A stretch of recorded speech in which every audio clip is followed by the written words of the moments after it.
Legs day বলে কথা, তাই দেরি হওয়া সত্ত্বেও উঠে ফটাফট রেডি হয়ে নিয়েছে জিমে যাওয়ার জন্য। বেঁচে গেছে প্রায় 8টার মতো। অন্যান্য দিন রেডি হয়ে ছাতু খেয়েই চলে যাই জিমে, কিন্তু আজ একটু বসেছিলাম, কারণ খাওয়া দাওয়া করে লেগস করতে একটু অসুবিধাই হয়। আর বাড়িতে দেখলেই রোদটা কীরকম উঠেছে, সেই রোদ গরমকে উপেক্ষা করেই চলে এসেছি জিমে। আর আজকে ফার্স্টে শুরু করেছিলাম স্কোয়াট দিয়ে। আজ করতে হবে আমাকে রেপিটেশন, তাই প্রথম 3টা সেটে 80 কিলো দিয়ে 10টা করে রেপিটেশন করেছি। 4 নম্বর সেটেও 80 কিলো দিয়েই করেছিলাম, হয়েছিল 12টা।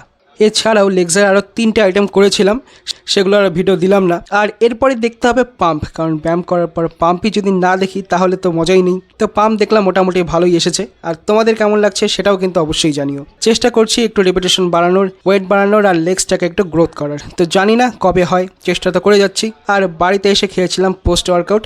মেনুতে ছিল ভাত, ডাল সেদ্ধ, আলু সেদ্ধ আর ডিম পোচ। এটাই আমার পোস্ট ওয়ার্কআউট, মানে ভাতই থাকে। তো ভিডিওটা এই পর্যন্তই, দেখা হবে অন্য কোনো ভিডিওতে।